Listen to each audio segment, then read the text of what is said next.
Bueno, bienvenidos, mi nombre es Daniela Robledo, soy diseñadora de indumentaria, docente en la Universidad de Palermo de la materia Taller de Estilo e Imagen 1 en este momento. Y bueno, la idea un poco de este encuentro es que podamos hacer un repaso por las distintas décadas del siglo XX y analizar, ¿no? Las siluetas, las tipologías, cómo el foco siempre, década tras década, estaba y sigue estando puesto en el cuerpo de la mujer, ¿no? Y cómo década tras década había cuerpos que se consideraban quizás hegemónicos, que la mujer tenía que un poco tratar de encajar en esos cuerpos en ese estilo, para, para sentir que estaba a la moda o para conseguir prendas de moda, ¿no? Eh, el año pasado ya hice también un encuentro repasando un poco esto de las siluetas en cada década, pero esta vez me interesa también que podamos reflexionar sobre esto, ¿no? Sobre cómo década tras década el foco estaba puesto en el cuerpo y cómo había que tratar de acceder a ciertos cánones para sentirse dentro de la moda. Y también es interesante que veamos y hablemos un poco sobre las tendencias que están intentando cambiar un poco eso, ¿no? Y que ya no haya un tipo de cuerpo hegemónico que sea el que nos represente a todas y a todos, pero bueno, en especial a las mujeres, que siempre un poco más víctimas ¿no? de este tipo de foco siempre puesto en el cuerpo y en la silueta femenina. Así que voy a compartir pantalla para comenzar a mostrarles algunas diapositivas que generé para que la charla sea un poco más visual, más amena, y que tengan un poco más de apoyo y de soporte visual a lo que voy comentándoles. Si tienen preguntas, pueden, por supuesto, escribirlas en el chat, o si algo de lo que digo no queda claro, pueden escribirlas en el chat, y bueno, Beto va a estar pasando las preguntas, y si no, sobre el final de la charla también pueden escribirlas allí, y las vamos dialogando, o en lo que pueda responder a sus preguntas, por supuesto, encantada. Ahora sí voy a compartir pantalla. Bueno, acá un poco el título del taller, ¿no? O del encuentro. Me interesaba cuando se me ocurre la idea de hacer un taller respecto a esto, ¿no? Y a las tipologías de la década del siglo XX, que es algo que vemos en diversas materias de la carrera y de diferentes carreras relacionadas a la moda. Me pareció interesante esto de tratar de ponerle también una mirada analítica y reflexiva acerca bueno, de cómo la mirada y el foco puesta siempre sobre la silueta, ¿no? Cómo década tras década quizás cambiaban los cánones considerados como de belleza, pero siempre había sectores de la sociedad que debía tratar de encajar en esos cánones, y como también, qué paradójico que quizás, como las décadas eran tan cambiantes, sobre todo en el siglo XX, ¿no? Que vemos eh, como ideas y estilos y siluetas muy claros y muy marcados en cada década del siglo XX, como quizás esos cánones hacían que ciertos grupos sintieran que eran parte de esos cánones, y como quizás la década siguiente los cánones se modificaban, y por lo tanto siempre había algún sector que se quedaba como fuera, ¿no? Y me parece interesante analizarlo y ver cómo, bueno, esto, ¿no? Este pequeño título que puse de la hegemonía del corset y de tantas otras prendas, ¿no? A las tendencias actuales de diversidad, que si bien seguramente falte mucho camino por recorrer, por lo menos se está hablando de diversidad, de inclusión, y de muchos conceptos que, si bien muchas veces parecen un poco superficiales, ¿no? O tomados de una forma un poco superficial, lo importante es que se hable y que empecemos a ver diversidad realmente en los discursos de moda. Bueno, aquí el recorrido un poco del taller, lo que vamos a estar viendo, vamos a ver y analizar voy a mostrar gráficos las siluetas representativas de cada época y de cada década del siglo XX, ¿no? Cada década tenía siluetas representativas, partes que quizás se enfocaban un poco más, otras que se ocultaban, o cómo la silueta se iba modificando década tras década en pos de las tendencias de moda que querían imponerse, ¿no?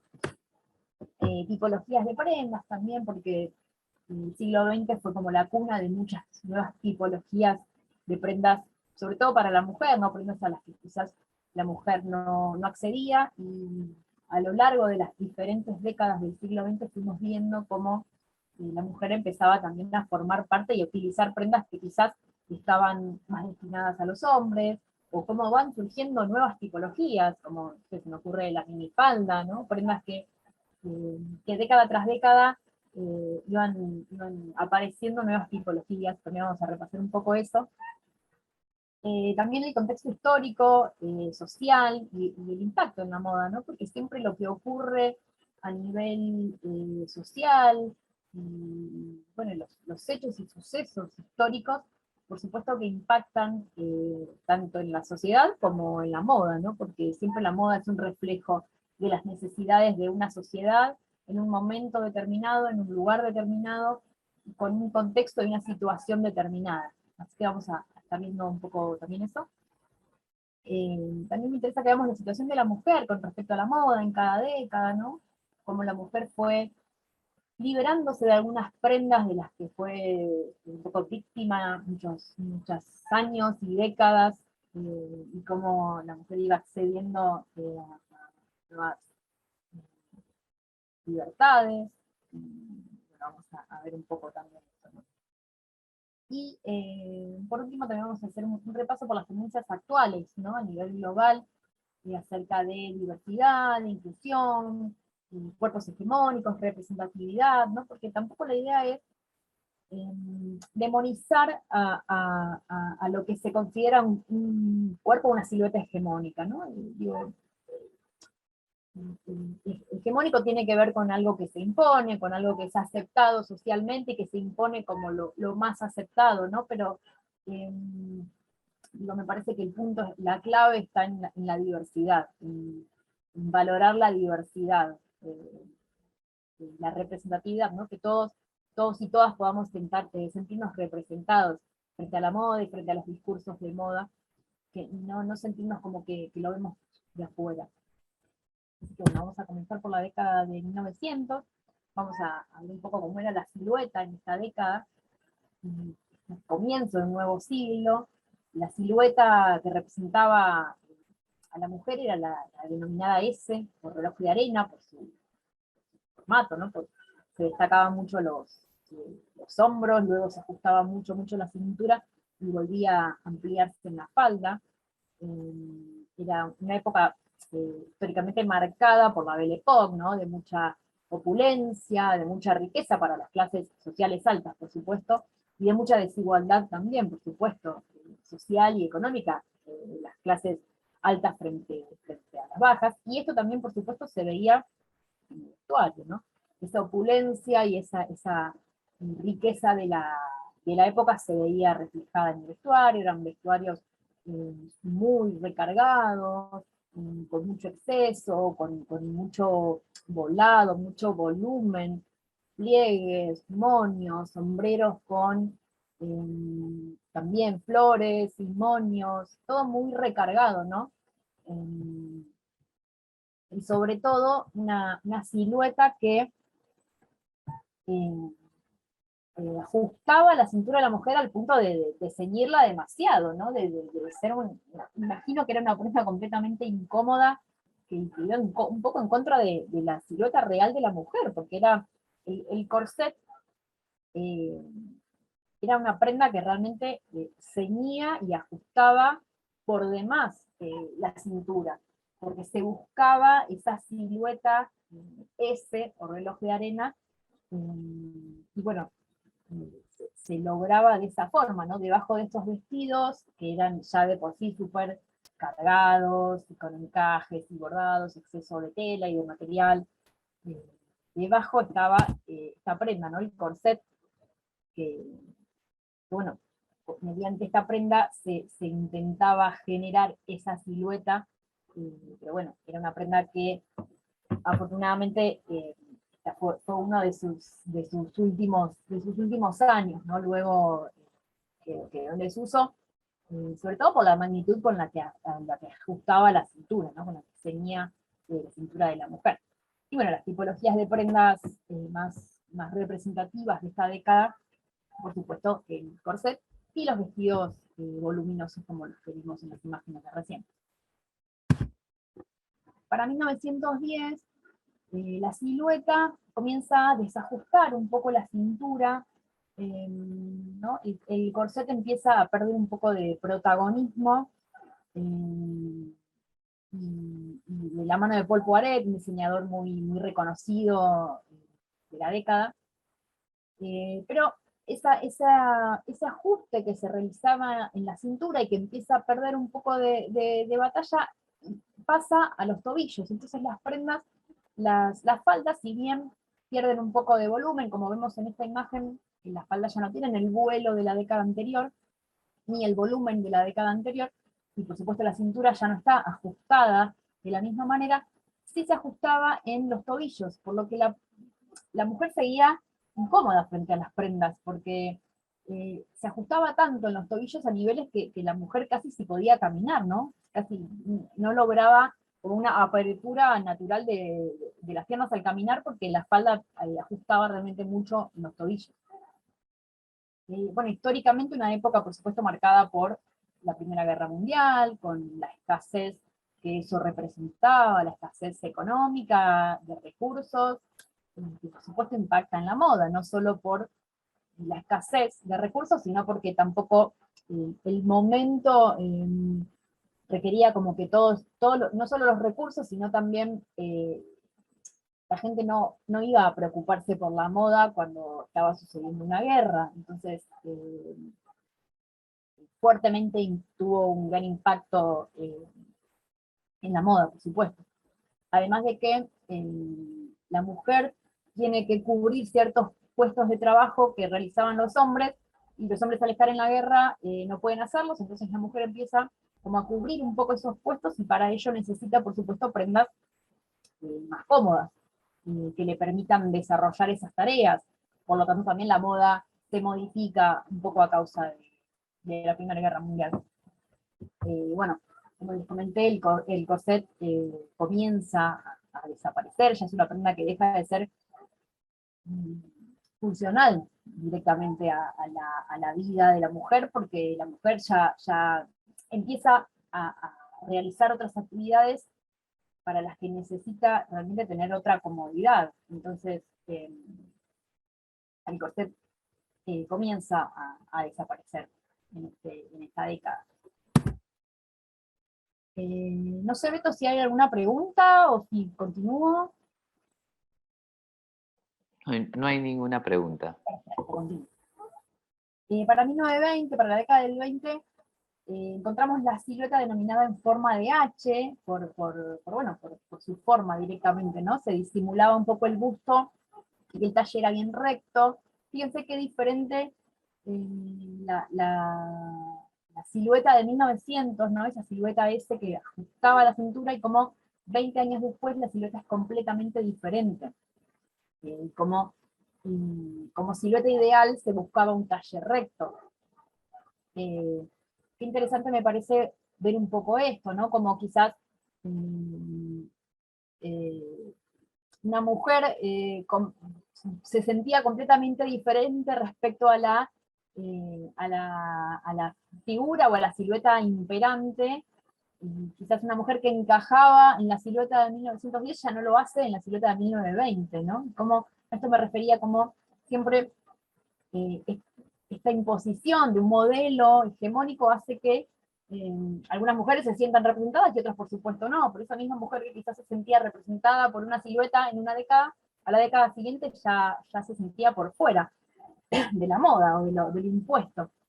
Me parece que eso es como también interesante de reflexionar y de analizar. Es una época, una década en la que se celebra el fin de la guerra, y bueno, y esto trae, como siempre, ¿no?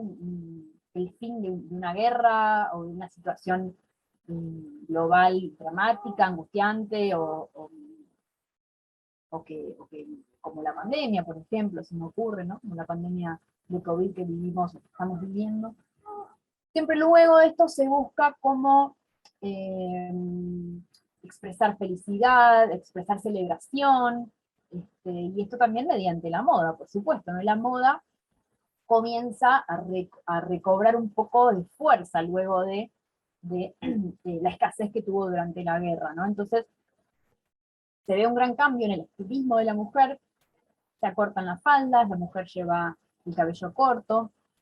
También algo que empieza a suceder es que la mujer toma mucho protagonismo en lugares en los que antes no era protagonista, como fiestas, ¿no? Y de repente fumando, tomando alcohol, bailando, ¿no? Surgen las famosas flappers, los vestidos Charleston, ¿no? Esto que acompañaba este nuevo rol de la mujer que quiere divertirse, bailar, fumar y tomar alcohol, al igual a la par de los hombres. Entonces la mujer comienza también a tomar protagonismo, y esto por supuesto se ve reflejado también en la moda, y esta mujer más protagonista necesita una moda que acompañe, ¿no? Esta situación. Entonces vemos que la falda se acorta a las rodillas, como vimos en la década anterior, era hacia los tobillos, ahora se acorta mucho hasta la rodilla. Y bueno, también una prenda muy representativa de la década son estos famosos vestidos Charleston, porque se utilizaban para estos bailes. Y bueno, esto es básicamente lo que refleja la década del 20, el cabello corto, los maquillajes delineados, ¿no? Una década que intenta reflejar y mostrar la vuelta a la felicidad y a la celebración. Hacia 1930 ya nos encontramos con una silueta que vuelve a marcar los hombros, que vuelve a marcar la cintura, por supuesto no a los niveles que lo hacía el corset, ¿no? Creo que no, por más que se marque la cintura, nunca se va a volver a esa prenda que realmente le hacía daño al cuerpo de la mujer. Pero sí se ve un gran cambio en la silueta de la década del 30, porque vuelven a marcarse mucho los hombres y ajustar un poco la cintura, ¿no? Entonces ya vemos una silueta diferente a la que vimos la década anterior. Se vuelven a resaltarse las formas de la silueta de la mujer, ¿no? Que quizás en la década anterior se buscaba como ocultarlas un poco o generar una silueta más recta con las prendas. En esta década se busca como volver a resaltar las formas del cuerpo. Una década en la que se le dio mucha relevancia a la imagen, ¿no? La imagen era todo y era muy importante. Había un gran interés y una gran intención en el estilismo y en la imagen. Las estrellas de cine eran como los grandes referentes de moda que les iban marcando el estilo a seguir, ¿no? Películas que se estrenaban y al día siguiente marcaban estilos y tipologías de prenda, porque las figuras del cine eran las grandes estrellas, los grandes modelos a seguir. Bueno, una época también en la que se usaba mucho tapado y estolas de piel, algo que, por supuesto que en la actualidad es una tendencia que va más hacia lo sintético ya, ¿no? No al uso de pieles, pero en este momento, en este contexto, se usaba mucho tapado, mucha estola de piel real de animales, ¿no? Y bueno, tipologías predominantes tenían que ver con trajes, con falda a la rodilla o con pantalón. La mujer comienza también a usar pantalón, que era una prenda que quizás estaba mucho más destinado a hombres, por supuesto. Bueno, vestidos con hombros muy marcados, la cintura, como dije, nuevamente ajustada, no súper ceñida al extremo, pero nuevamente ajustada.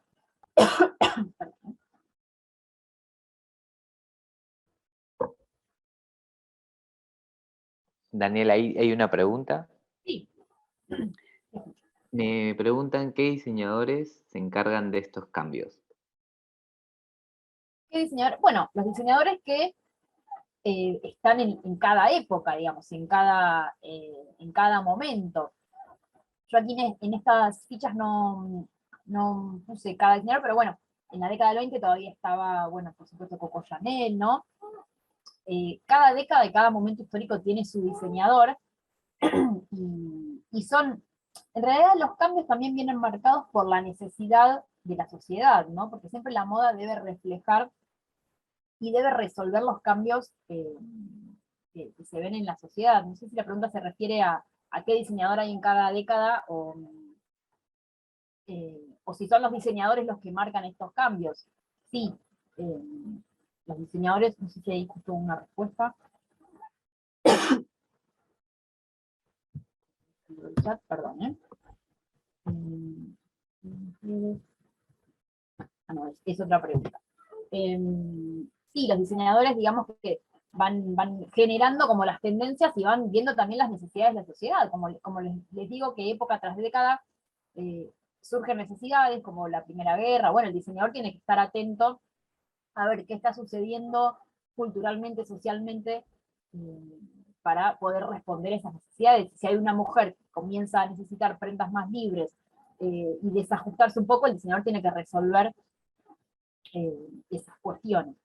Respecto a la otra pregunta que dice sastrería, ¿en qué momento comienza a surgir? Bueno, la década del 30, como se ve en la imagen, es una década en la que comienzan a surgir los trajes de 2 piezas para la mujer, ¿no? Quizás el saco acompañado ya sea de falda o de pantalón, pero comienza a verse esta tipología, que igual vamos a ver en la década siguiente, se ve mucho más marcada en los 40, seguramente también influido por la guerra, ¿no? Por la Segunda Guerra Mundial. En la década del 40 observamos 2 siluetas.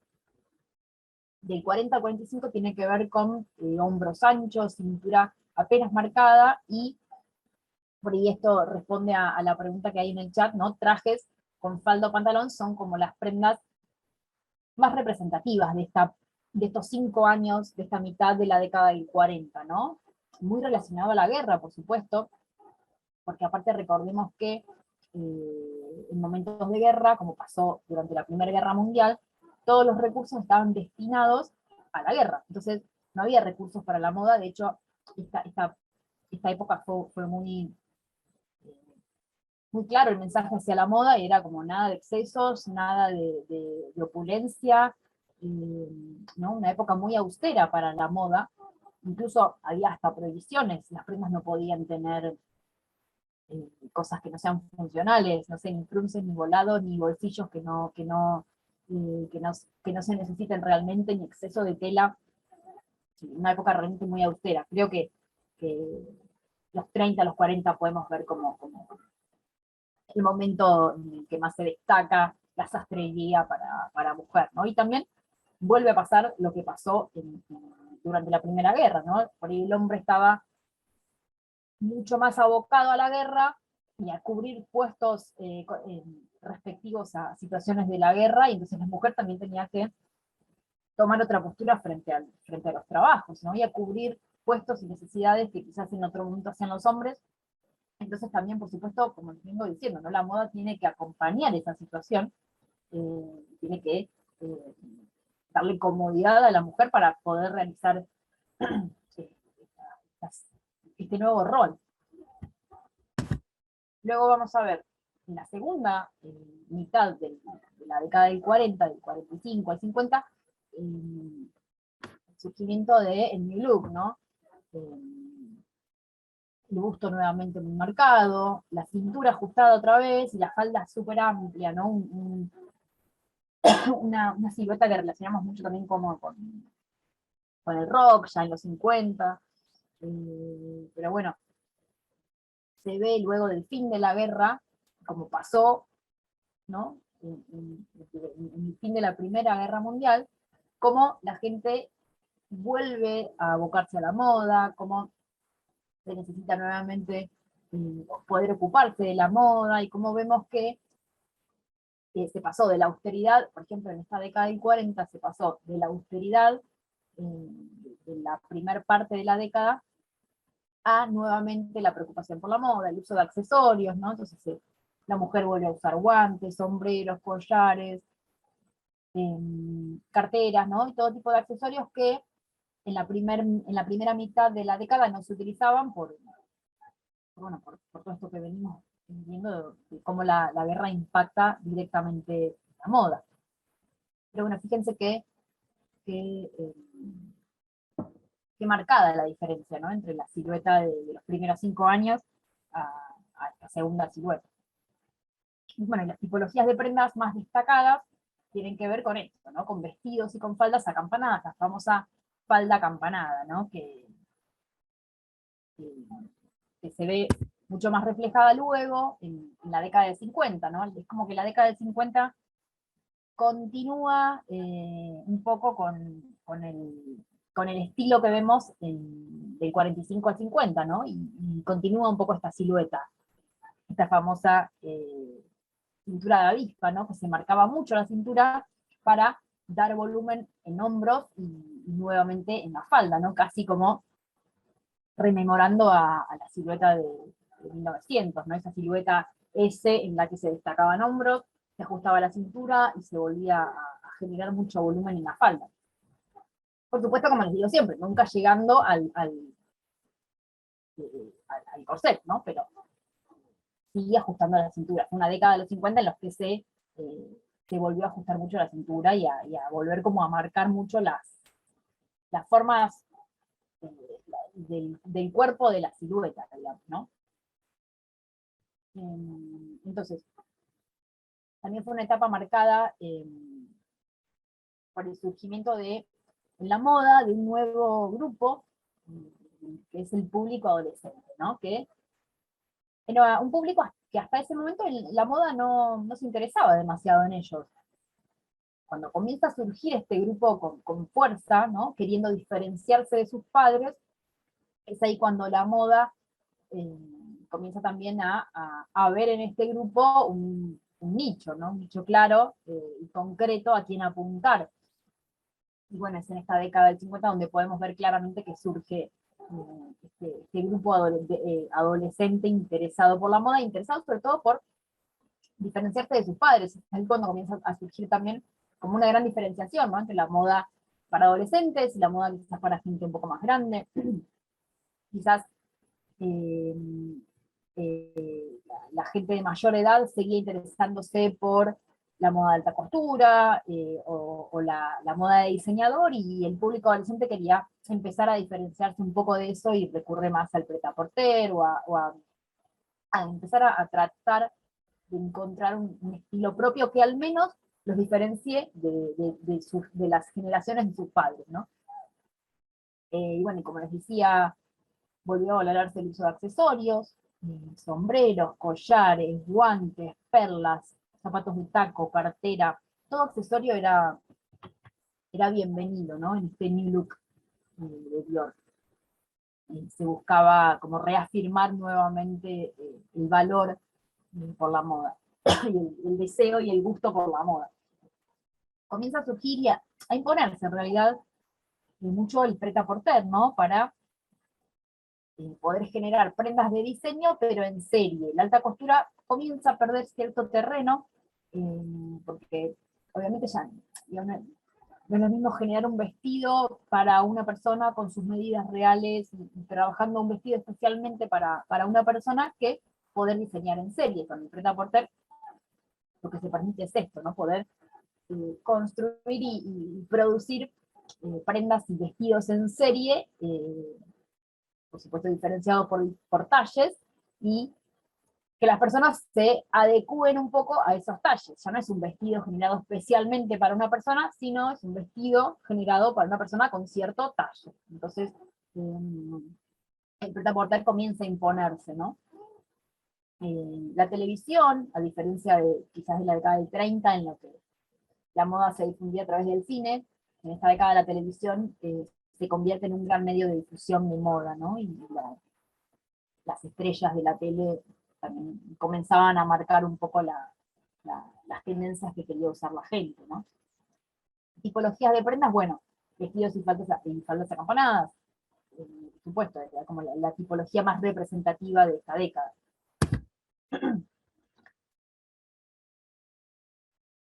Hacia 1960 nos encontramos ya con una silueta denominada adolescente, ¿no? Porque tenía que ver con cierta languidez, no se marcaba el busto ni la cintura, las piernas largas. Fíjense qué diferente esta silueta de la silueta anterior, ¿no? Por eso vuelvo a decir cómo quizás una mujer que se sentía representada por la silueta de 1950, de 1960 queda completamente excluida. Entonces, me parece que este es el riesgo que se corre, ¿no? Al considerar solo un tipo de cuerpo como el referente a seguir, ¿no? Hace que la mayoría no se sientan representadas. Entonces, en esta década, bueno, también muy marcada por la cultura de la juventud como un nuevo grupo dominante, con intereses sociales también, ¿no? Y no solo con la superficialidad de la moda, sino que los 60 es una década muy marcada también por la juventud y por sus intereses y por sus movimientos y por revoluciones. ¿No? Los jóvenes quieren plasmar sus ideas, quieren ser realmente escuchados, ¿no? Y los jóvenes de diferentes clases sociales como que se mezclaban bajo esa misma rebeldía hacia el sistema, ¿no? Y entonces se impone mucho la democratización de la moda, ¿no? Hasta ese momento la moda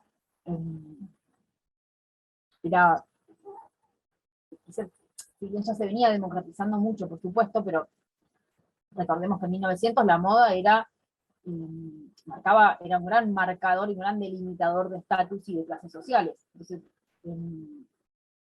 luego en estas décadas comienza a realmente mostrarse una democratización de la moda, ¿no? Como la moda comienza a abarcar a diferentes clases sociales, ¿no? Y ya no representa solo a una clase social. También es una década de mucha experimentación, ¿no? De mucho interés por el futuro, viajes a la luna, digamos, es como una década muy marcada por el futurismo, de mucha proyección hacia el futuro, ¿no? Surgen muchas subculturas que conocemos como hippie, folk, ¿no? Como les decía, subculturas formadas por grupos de adolescentes que no solo se dejaban llevar por la moda, sino que realmente expresaban ideas y tenían ideas revolucionarias y querían ir en contra del sistema. Pero bueno, la moda también acompañaba a estos grupos, ¿no? Si pensamos en estas subculturas, tenemos como conceptos muy claros de su estilo. Entonces, si bien eran grupos que estaban muy plantados y con ideales, también tenían como ciertos rasgos de su estilo que los caracterizaba a todos, ¿no? Tipologías de prendas, bueno, la minifalda, ¿no? Una prenda que surge esta década también, muy característica, y como la falda se acorta muchísimo, ¿no? Sube mucho por encima de la rodilla, tanto en faldas como en vestidos. Y, bueno, la modelo Pi que vemos en la imagen, ¿no? También referente de la década, estampados de flores, psicodélicos, y bueno, esto, ¿no? Como una silueta que se intentaba como aniñar, ¿no? Como adolescente, casi sin marcar las formas, una silueta lánguida, como les decía al comienzo, ¿no? Súper diferente a la silueta de la década anterior. Para 1970 surge una silueta alta, delgada también, de estilo quizás considerada en ese momento como andrógina, ¿no? Mucho auge de los estilos glam y disco, con Bowie y John Travolta como referentes, ¿no?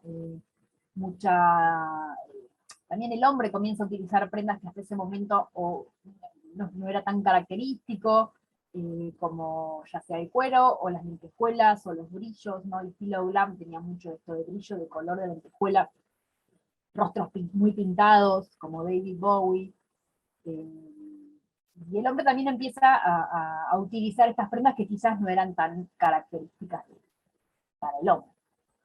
Y bueno, también es una época muy marcada por la búsqueda de la individualidad, ¿no? En un estilo, ya no tanto perseguir la tendencia imperante, sino que la gente comienza a tener la necesidad de también tener la posibilidad de tener su propio estilo, ¿no? Y poder vestirse y comunicar con su vestimenta sus ideales y realmente su propio estilo, ¿no? Construir un estilo propio.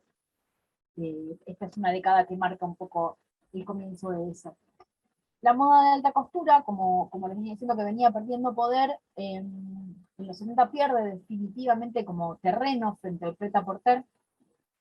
Se instala también la compra y venta de prendas de segunda mano, ¿no? Ya no es mal visto comprar y vender prendas usadas, sino que surge esta posibilidad como algo también hasta amigable con el planeta, ¿no? Algo que quizás hoy también está muy de moda, y se utiliza mucho y muy en tendencia esto de reutilizar la moda de segunda mano, ¿no? Y las, las marcas que venden prendas usadas, ¿no? Hoy está muy en boga eso, pero bueno, en los 70 también comenzó a verse esta tendencia. Subcultura destacable es los punks, sin duda, de la mano de la diseñadora Vivienne Westwood, ¿no? Una subcultura también muy irreverente, muy con ideas de ir al choque, y de muy ideas revolucionarias, y de encontrar el sistema. Bueno, el estilo de moda que representaba esta subcultura punk tenía también elementos muy marcados, ¿no? Como el uso de prendas de cuero negras, de tachas, el pelo en picos, en punta, quizás teñido de colores, violetas, o fucsias, o verdes, ¿no? Borseos, chaquetas, el uso también del escocés, digo, como elementos muy marcados y muy claros definen al estilo punk. Entonces, es interesante también esto, ¿no? Ver cómo cada subcultura que va surgiendo generalmente tiene un estilo que lo caracteriza, ¿no? Y en el que sus miembros se sienten como un poco parte también por llevar ese estilo. Tipologías de prenda, bueno, el pantalón de pata ancha, las botas, las plataformas, también un tipo de calzado muy utilizado. Pero bueno, sobre todo esto, ¿no? El pantalón de tiro como alto y de pata bien ancha, ¿no? El famoso pata de elefante. Bueno, ya llegando a los 80, volvemos a ver una silueta muy adherente, con hombros muy marcados, bueno, el uso de las famosas sombreras, ¿no? Que hacían que la mujer tenga como el hombro mucho más destacado y mucho más marcado. Una época también nuevamente muy marcada por la ostentación, una época marcada por el consumismo, una época en que nuevamente la imagen era como todo, y todo se vendía a través de la imagen. Surge mucho esto del uso del logo para identificar las prendas, y que la gente quiera tener prendas con esos logos para también sentirse parte, ¿no? Y poder mostrar que tienen un buzo o una prenda o un vestido de determinada marca, y eso se conseguía a través del logo, ¿no? Una época en la que el logo de las marcas tenía mucha importancia, mucha relevancia. Surge también mucho el uso de marcas deportivas, ¿no? Como Adidas, como Nike, se impone mucho el estilo deportivo, también comienza a mezclarse lo deportivo con lo urbano. Bueno, como les decía, se destaca mucho los hombros nuevamente, ¿no? Con hombreras. Pero bueno, sobre todo esto, una época muy marcada por el consumismo, por la imagen, por los excesos, ¿no? Los peinados también súper batidos, abultados, mucho rulo, mucho pelo muy batido, ¿no? Muy abultado, mucho accesorio, accesorios realmente grandes, de plástico, coloridos, una época también con mucho color, uso de color fluo, una época también muy colorida, el color acompañaba mucho a toda esta ostentación. También una época en la que se hacía mucho culto al cuerpo trabajado, surge el fitness como un gran modelo a seguir, ¿no? Esto de trabajar el cuerpo, hacer deporte, el cuerpo bronceado, ¿no? Tan diferente quizás a lo que se recomienda hoy en día, de los cuidados con el sol. Los 80 era una época muy marcada por el bronceado, las camas solares, y bueno, tener la piel bronceada era como sinónimo de salud y de belleza, y era como seguir un poco ese ideal de belleza. Y bueno, en cuanto a tipologías, se utilizaban mucho prendas como los bodys, las calzas de lycra brillosas, vestidos también de lycra muy ajustados. Convivían un poco también en esta década las siluetas como lo muy ajustado, por ejemplo, en las primeras pieles, en las calzas o vestidos muy ajustados, con quizás chaquetas más amplias, ¿no? Mucha opulencia en los hombros. Bueno, camisas con hombreras, el uso mucho de accesorios, de boinas, de elementos que complementen el look, de polainas, ¿no? Mucho accesorio también en esta década. Hacia 1990 lo que se busca es romper un poco con este exceso.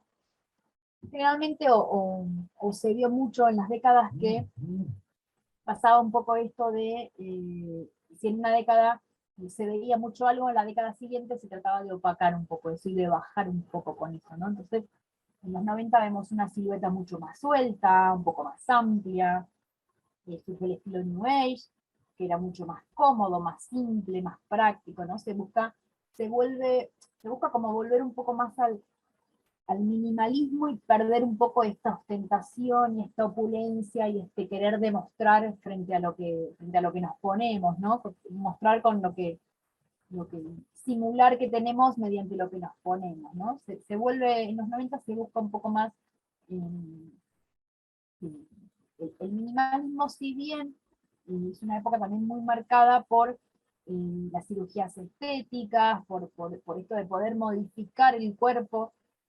Es una época muy signada por el auge de las supermodelos, ¿no? Supermodelos, por supuesto, con la famosa 90-60-90, ¿no? Como una época muy marcada por las modelos como superestrellas, eh, que marcaban un poco cuál era el modelo a seguir, ¿no? Y que para muchas mujeres quizás era como ese modelo a seguir, porque por supuesto que de tanto ver solo ese tipo de cuerpo o de modelo que supuestamente representa a todas, mm, hace que uno sienta que ese es el modelo a seguir, ¿no? Porque también es lo único que se ve, por eso también la importancia de visualizar realmente diversidad, para que todos podamos sentirnos representados por las modelos que vemos en las pasarelas, o en las campañas, o en las presentaciones, o en diferentes discursos de moda, ¿no? De ahí la necesidad de la representatividad y la diversidad.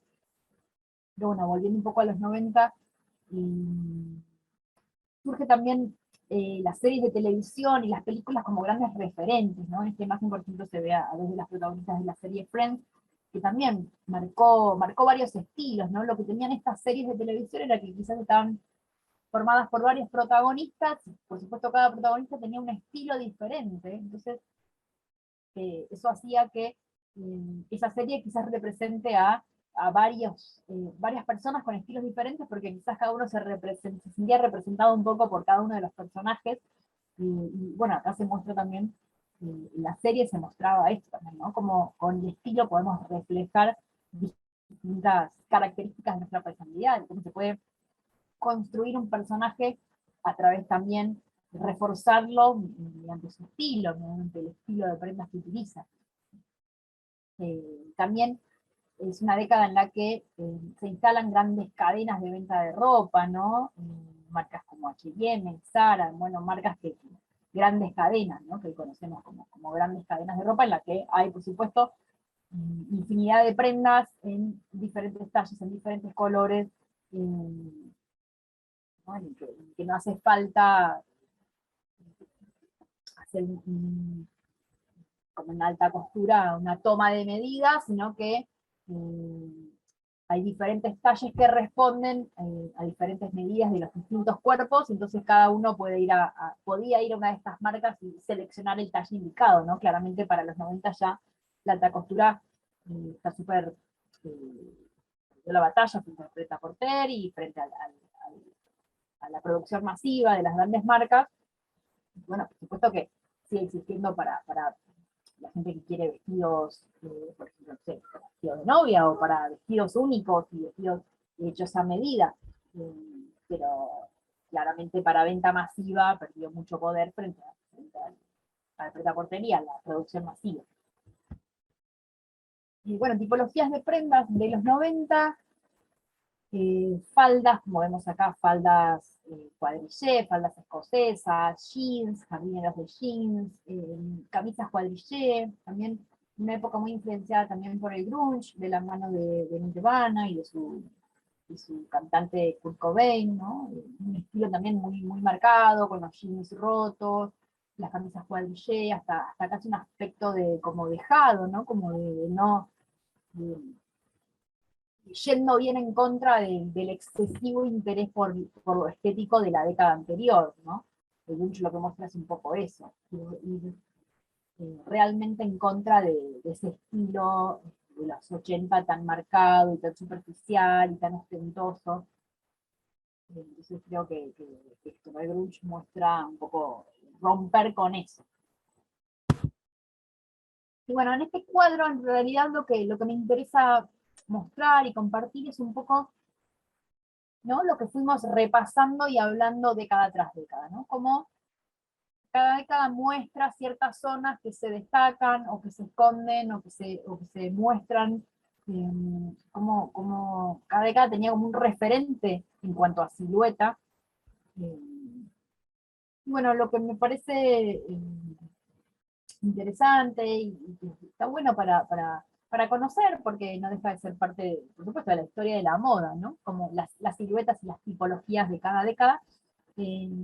Pero en esta charla me parece interesante también en eso, ¿no? Que podamos reflexionar cómo cada década, con ese ideal a seguir, era marcaba como un ideal inalcanzable para muchos, ¿no?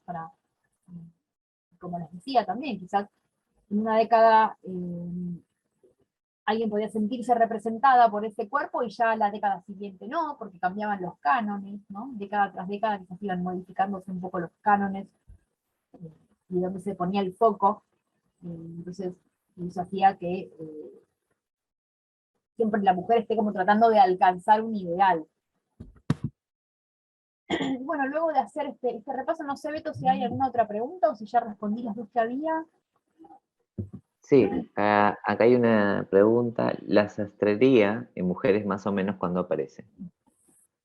Sí, esa la vi, creo que ya la respondí, pero bueno, sí, entre los 30 y los 40 es cuando vemos que la mujer comienza a utilizar el traje de 2 piezas, en los 30 se ve mucho también el uso, en 30 y los 40 se ve mucho el uso del pantalón, ¿no? El traje de la mujer podía ser un traje con eh, tanto falda por la rodilla o un poco más abajo, como el pantalón. Esas 2 décadas son como las que muestran a la mujer empezando a utilizar la sastrería, y sobre todo también en los 40 muy marcado por la Segunda Guerra Mundial, ¿no? Hacía mucha referencia como a los uniformes. Bueno, acá en un intento de reflexionar un poco hacia dónde va la moda, ¿no?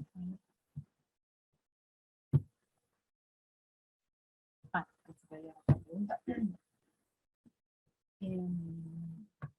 No, si bien, como decía, creo que estamos empezando a cambiar un poco esta mirada, ¿no? Pero bueno, siempre cuando algo se empieza a visualizar y empezamos a verlo, y empezamos a verlo en diferentes discursos, también es un poco la forma en la que se imponga, ¿no? Entonces, también la moda se ha sumado a este movimiento body positive, que quizás tiene un poco que ver con aceptar la la diversidad real, ¿no? Realmente la diversidad, que todos somos diferentes y que ¿no? Aceptar las diferentes realidades, y bueno, que todas puedan ser visualizadas, ¿no? Porque, como les decía hoy, ¿no? Si realmente un solo tipo de cuerpo es el que se muestra, es como que los demás quedan un poco afuera. Entonces, bueno, la moda se ha sumado un poco a este movimiento. Quizás es muy discutible si es por convicción o si es porque históricamente la moda ha sido acusada de promover solo los cuerpos hegemónicos, ¿no? Que fuimos viendo en cada década, ¿no? Y eso por supuesto lleva a marcar estándares que no son la realidad de todos. Entonces, creo que cada vez vemos más en desfiles, no solo diversidad de cuerpos, sino también diversidad de edades, ¿no? Porque no muchas veces el único cuerpo que se muestra es el cuerpo joven. Bueno, entender eso también, que hay diversidad de edades, diversidades funcionales, ¿no? Y poder empezar a visualizar en todos los discursos de moda todas estas diversidades para que todas podamos sentirnos representadas, y que todos sintamos que podemos acceder y utilizar esa tendencia que vemos, o que esa tendencia que sale no sea solo para algunas pocas, o que las que se animen, ¿no? Y empezar a valorar eso, ¿no? Que en los desfiles, en las campañas, en las producciones podamos ver diversidad. Bueno, un poco se cuestiona esto, ¿no? Si realmente será una decisión real de las marcas, o si tiene que ver con responder a una necesidad social, ¿no? Porque, como les decía hoy, siempre la moda responde a las necesidades de una sociedad, ¿no? Y se tiene que ir adecuando a las necesidades de una sociedad. Por ejemplo, no sé, lo vimos durante la pandemia, cuando la moda, por supuesto, se recluyó un montón y se vio súper impactada por la pandemia, porque la gente durante meses no salió de su casa. Entonces, ¿qué hizo? Eso, bueno, se generó, por ejemplo, este famoso estilo comfy, ¿no? De la ropa cómoda para estar en casa, pero a su vez que tenga un poco de onda, y que la gente sienta que está cómoda, pero canchera. Entonces, siempre la moda intenta y debe adaptarse a la realidad social. Entonces, me parece que en un momento en el que realmente se habla tanto de body positive, y de diversidad y de inclusión, la moda no puede verse afuera de eso. Entonces, ya sea por sumarse a ese discurso, por sentirse presionados a sumarse a ese discurso, bueno, bienvenido sea que se sume, ¿no? Y comenzar a ver esto, ¿no? En discursos de moda diferentes realidades, diversidad real.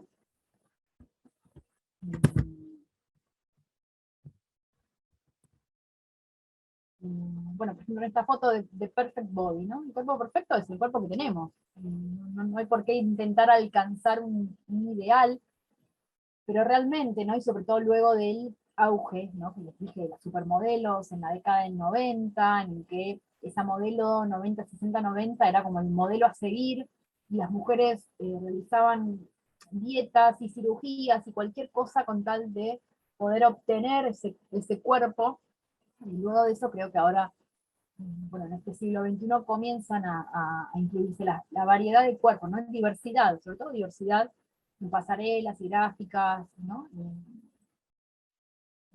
Creo que esto es lindo para reflexionar también, ¿no? Cuál es el cuerpo perfecto, y por qué deberíamos intentar alcanzar un cuerpo perfecto, ¿no? Entonces me parece que un poco eso pasa por esto, porque bueno, realmente en los discursos de moda solo se veía un tipo de cuerpo, y era el cuerpo imperante en ese momento, ya sea con el busto más marcado, menos marcado, siempre había un cuerpo impuesto, ¿no? Entonces, me parece que las tendencias ahora en esta segunda década del siglo XXI, lo que vemos un poco es eso, ¿no? Tratar de romper con eso, con esa imposición de que siempre debe haber un modelo hegemónico a seguir, y que todas podamos sentirnos representadas al ver las prendas en una pasarela, o al entrar a un local de ropa, y que todas podamos conseguir una prenda que nos guste, que se adapte a nuestro cuerpo, ¿no? Y que la moda se adapte a nuestro cuerpo, y no que, como vimos en estas décadas del siglo XX, ¿no? Que la persona tenía que adaptarse a la moda, ¿no? Para poder encajar en ese ideal de cuerpo hegemónico. Me parece interesante esa reflexión, ¿no? Las prendas deberían adaptarse a nuestro cuerpo, y deberíamos poder acceder a la moda que responde a las necesidades de nuestro cuerpo. Bueno, ¿hacia dónde va la moda? También es la pregunta, que por supuesto es una pregunta un poco sin respuesta, ¿no? Estamos recién como en los comienzos de ver ciertos cambios, y veremos seguramente en años y en décadas si realmente estos cambios que empezamos a vislumbrar pisaron fuerte y generaron un cambio real, o si realmente era una postura de ciertas marcas que quedó en la nada. Esperemos que realmente veamos estos cambios que empezamos a vislumbrar. Entonces, otra necesidad, creo que muy vigente de la moda, es esto, ¿no? Generar discursos que incluyan a personas también con diversidad funcional, porque por eso no hablamos solo de diversidad de cuerpos, sino de diferentes realidades funcionales. Todos, todos somos diferentes y todos queremos sentirnos representados y queremos ver que podemos vernos reflejados en un discurso de moda, ¿no? Ya sea en un desfile, en una gráfica, en una campaña, en una publicidad. Si no, lo que no se visibiliza pareciera que no existe, ¿no? Y entonces, cuando empezamos a visibilizar diferentes realidades, es cuando empezamos a entender que hay mucha variedad, mucha diversidad y muchas realidades diferentes. Y lo bueno es que puedan convivir también en los discursos de moda, ¿no? También por otro lado, se habla mucho de lo que es la moda genderless, la moda sin género, la moda que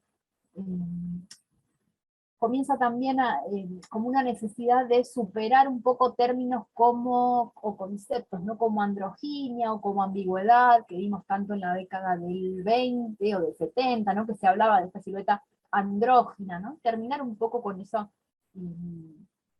eh, con esos conceptos que al fin y al cabo estaban como marcando un género, ¿no? Porque estaban, la androginia habla como de un género que intenta parecerse a otro, o que visualmente parece otro. Entonces me parece que la moda sin género lo que busca es eh, realmente no ocuparse ni preocuparse por el género de las personas, no desdibujar un poco estos conceptos.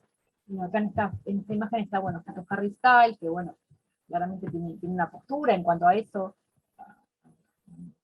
Quizás, estamos acostumbrados a verlos con prendas, con looks y con outfits que rompen un poco esas barreras de género, y si esto es más visto para la mujer o para el hombre, o si estas prendas son más características en lo femenino que lo masculino. Me parece que es un gran representante un poco, quizás sin quererlo seguramente, ¿no? Es su estilo. Pero bueno, un poco es eso la moda sin género, ¿no? Como prendas que defienden o hablan de la libertad de vestirse sin límites o condicionamientos de género, ¿no? Como les digo, estamos empezando quizás a vislumbrar un poco estos cambios, veremos cómo continúa esto, en qué desemboca, si realmente la moda sin género pisa fuerte o si es una tendencia actual, ¿no? Pero la moda sin género busca un poco esto de responder a necesidades de estilo de las personas, y detalle de las personas, sin importar su género, ¿no? Como les mostraba recién en el estilo de Harry Styles, que quizás prendas que quizás están más relacionadas a lo femenino, y las usa igual porque responden a sus necesidades de estilo, es su estilo, se siente identificado seguramente por esas prendas, y porque responden a sus talles, digamos, también. Entonces las prendas sin género tienden a eso, no importa si es femenino o masculino, sino que sea mi talle y mi estilo, poder responder a esas necesidades de los usuarios, ¿no? Dejando de lado el género. Bueno, por último, no sé, Beto, si me quedó alguna pregunta ahí colgada, creo que no, ¿no? No, no. Esta imagen me parece interesante de analizar. Tiene que ver con Kim Kardashian y la repercusión, ¿no? Del vestido que utilizó en la última entrega de los Met Gala, que fueron hace un par de semanas. Para ponerlos un poco en contexto, los Met Gala es un evento de moda muy relacionado también con el arte, ¿no? En el que siempre hay una consigna a seguir, y sus invitados deben desde su estilismo responder un poco a esta consigna. Esta consigna tenía que ver un poco este año con, y bueno, siempre de este tipo de eventos sale como looks, todos intentan como destacar, ¿no? Y revolucionar, y al otro día que se hable mucho de su look, y de su estilo, y de qué se puso tal, es una alfombra roja muy evaluada luego por críticos y por todo el mundo, y por supuesto con la globalización llega a todo el mundo, entonces eh, están todos los ojos puestos un poco en ese evento. Y bueno, como les decía, este año la consigna tenía que ver con la edad, como la época dorada, en referencia a Estados Unidos, ¿no? Por supuesto, porque tiene que ver con algo de su país. Entonces, bueno, veíamos mucho dorado, mucha silueta de ese momento, ¿no? Pero también lo que pasó con Kim Kardashian es que utilizó un vestido, eh, que el original que usó Marilyn Monroe, no recuerdo en qué evento, creo que en algo, cuando le cantó el cumpleaños al presidente o algo por el estilo, pero bueno, era un vestido original de Marilyn Monroe, por supuesto era un vestido realizado para otro cuerpo, para otro tipo de cuerpo, para otra persona, y bueno, ella se armó una gran polémica, ¿no? A raíz de sus declaraciones, porque ella declaró que tuvo que bajar, creo que 7 kilos, para poder entrar en el vestido, ¿no? Y aquí se abre nuevamente el debate, se cuestiona mucho, ¿no? Que justo en este momento en el que hay tanta lucha y tantos movimientos que tienen que ver con la aceptación del cuerpo de cada uno, y de dejar de perseguir cánones inalcanzables, ¿no? Y como que justo en este momento una figura pública haga como este comentario así tan, como si estuviera bien intentar o bajar, realmente exponer su cuerpo a la pérdida de peso para entrar en un vestido, ¿no? Entonces, mm, se, se empezó como a cuestionar mucho, ¿no? Hay mucho debate, y muchas opiniones encontradas, ¿no? Acerca de si esto estaba bien o estaba mal, o cómo una figura pública, y cómo los medios hacen referencia de esto, y como que esto tira por la borda el trabajo de, por supuesto, muchas activistas y de muchas personas interesadas en romper con estos cánones y con esta necesidad de que los cuerpos respondan a la moda, ¿no? Entonces, nada, mucho debate acerca de esto, mucho debate también se armó y se generó a raíz de las figuras, digo, realmente son un ejemplo a seguir, y por qué las figuras deberían ser un ejemplo a seguir, ¿no? Y un poco, quizás había mucha gente como en contra de esto que expuso esta figura, de que había bajado 7 kilos para entrar en ese vestido y poder lucirlo, y como todo el sufrimiento que le había provocado. Entonces, también se generó este otro debate, ¿no? De por qué la gente debería tomar como válido lo que dice una figura pública, ya sea una modelo o una estrella de cine o quien sea, ¿no? Y si realmente esas figuras son generadoras de mensajes o no, pero bueno, sí, todos sabemos que las redes sociales y las figuras influyentes hoy en día en un punto son un poco generadores de ideas y de contenido. Entonces, sí, por supuesto el debate estaba en que si una figura pública en uno de los eventos más cubiertos y vistos por todo el mundo tira este mensaje, es como ir en contra un poco de lo que se está luchando, y de un sector que realmente está luchando por romper un poco con esta hegemonía. Entonces, también se abrió otro nuevo debate, ¿no? Que tiene que ver con opinar acerca del cuerpo y de las decisiones del otro, y que si ella quería bajar 7 kilos, entrar en ese vestido, está en todo su derecho a hacerlo porque es su cuerpo y es su decisión. Entonces, ahí es cuando también empiezan como a luchar ciertos mensajes, ¿no? Pero también en un punto creo que el debate estaba puesto un poco en esto de que no es una persona cualquiera, sino que es una persona pública, que también podría quizás haberse puesto el vestido y ni haber dicho que tuvo que bajar 7 kilos para poder ponerse el vestido. Entonces creo que el enviar ese mensaje también, por supuesto, es una postura y una decisión tomada.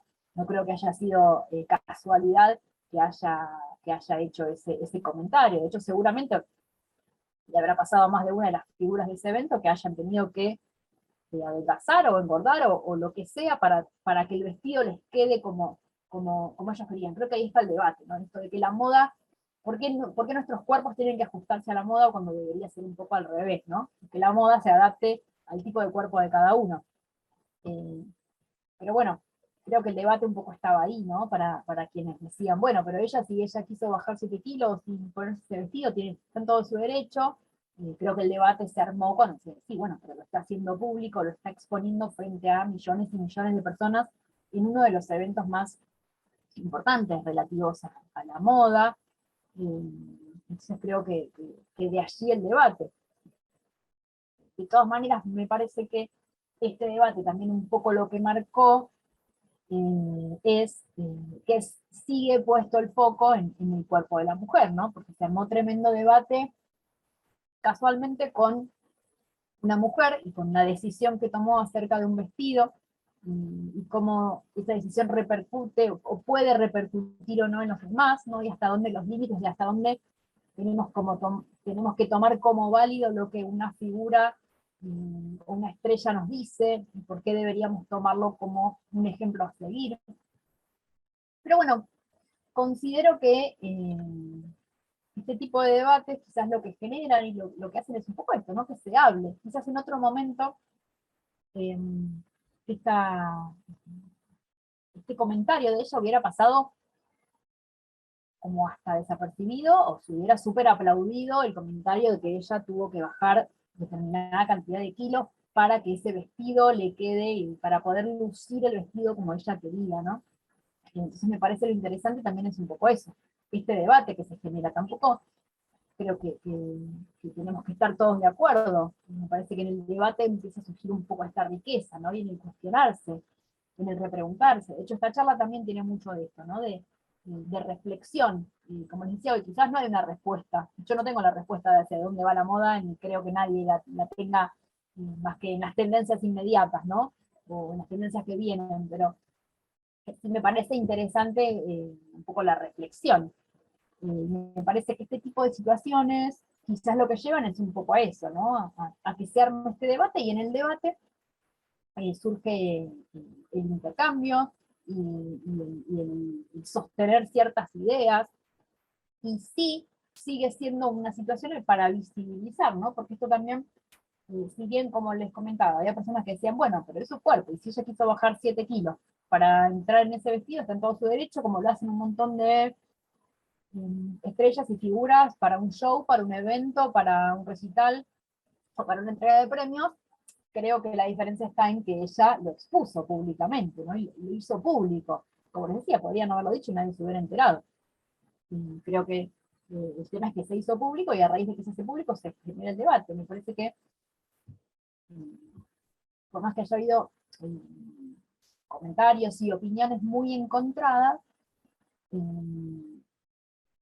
lo interesante es generar ese debate, ¿no? Y que todos podamos acceder a ese debate, y que todos podamos tener un pensamiento, y quizás en el medio ir, no sé si cambiando, pero sí comprendiendo lo que nos dice el otro, ¿no? Me parece que estos intercambios, siempre que sean, por supuesto, desde una opinión constructiva y no con ánimo simplemente de ir a discutir con el otro porque sí, ¿no? Sino de generar una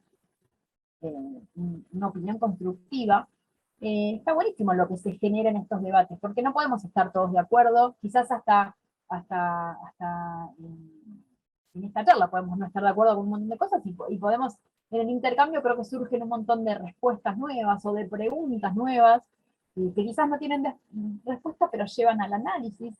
Entonces me parece, lo interesante también es un poco eso, ¿no? Cómo a raíz de esta situación se generó un debate. Se abrieron un montón de focos, como les decía, no solo respecto a sus declaraciones de cuántos kilos tuvo que bajar, sino también cómo se siguen reflexionando, y cómo todos podemos opinar sobre las decisiones de un otro con respecto a lo que se pone. ¿no? También se abrió el debate de que el foco sigue estando puesto siempre en la mujer. Entonces me parece interesante compartirlo por esto, ¿no? Por todo el debate que se generó alrededor.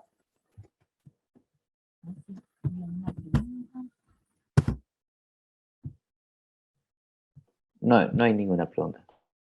Ah, son... a ver, acá hay un comentario de alguien. Ah, claro, Beto, vos pusiste las direcciones y todo eso. Sí, ahí dicen, yo creo igual desde mi punto de vista que Kim simplemente sigue con la vista de la moda de hace unos años. No creo que esté muy en la movida de body positive. Y alguien más puso, me encantó todo el recorrido del taller, me parece súper importante mostrar y hablar de la historia, justamente para ver a que todo eso no hay que volver. Creo que la moda va a una libertad de expresión, tiene que ver también con lo generacional. Bueno, no, Candela. Sí, muchas gracias por tu comentario. Un poco, qué bueno que se ve eso, ¿no? Porque la idea era un poco eso. Yo quizás estos talleres también los realizaba como esto, ¿no? Haciendo el repaso década tras década, y me pareció interesante esta vez ir un poco más allá, ¿no? No tenemos por qué dejar de ver la historia de la moda y cómo década tras década se imponía cierta silueta o otra, o se marcaban ciertas partes del cuerpo. No, no se puede negar tampoco la historia de la moda, y está buenísimo hacer ese repaso. Pero está bueno esto que dice Candela, ¿no? De a qué cosas no volver más, como les hablaba yo del corset, ¿no? Realmente el corset, si bien el corset siempre de alguna forma vuelve reformulado, digo, nunca va a volver a hacer esa prenda que realmente lastimaba y dañaba el cuerpo de la mujer. Entonces, digo, hay cosas a las que realmente creo que la moda no va a volver más, porque también, como les decía, responde a una necesidad cultural y social. Entonces, creo que ya llegamos a un punto en el que hay ciertas cosas que ya no aceptaríamos. También dice Jacqueline, bueno, gracias. La tendencia a regresar a los orígenes, sí, es cierto, y también tiene que ver con la moda, ¿no? Esto de la moda cíclica que siempre vuelve, pero generalmente vuelve ayornada, reformulada. Hay ciertas modas que vuelven ahora, pero con una vuelta de tuerca para que se adapte a una sociedad que cambió. Seguramente habrán vuelto muchas cosas, por ejemplo, de los 80 o de los 70, pero con una vuelta de tuerca, porque nosotros como sociedad no somos los mismos que en los 70 ni en los 80. Entonces son modas que vuelven, pero vuelven reformuladas. También es muy interesante, creo que Kim quería ser el centro de atención, también puede ser, como les decía, por algo comentó que tuvo que bajar determinada cantidad de kilos para poder entrar en ese sentido, si no, ni lo dice, como debe haber un montón de figuras que tuvieron que modificar un poco su cuerpo para entrar en el vestuario, y no lo dice. Entonces creo que también el decirlo, como comparto con Jacqueline, ¿no? No fue casual, también un poco ser el centro de atención, y si buscaba que al otro día se hable de ella, bueno, lo logró, porque fue una de las cosas más comentadas y que tuvo más repercusión de la Met-Gala. Aunque nos inspiremos en la historia, bueno, sí, es cierto, aunque nos inspiremos en la historia siempre estamos actualizados, también es un poco eso, ¿no? Es ver qué de la historia se adapta a nuestra sociedad y qué tendencias o qué modas de cada década podemos reflotar en nuestra sociedad actual, y cuáles ya no tienen lugar, ¿no? Como decía un poco Candela, qué cosas ya no, la moda no puede volver. Creo que no me quedó ninguna pregunta en el tintero.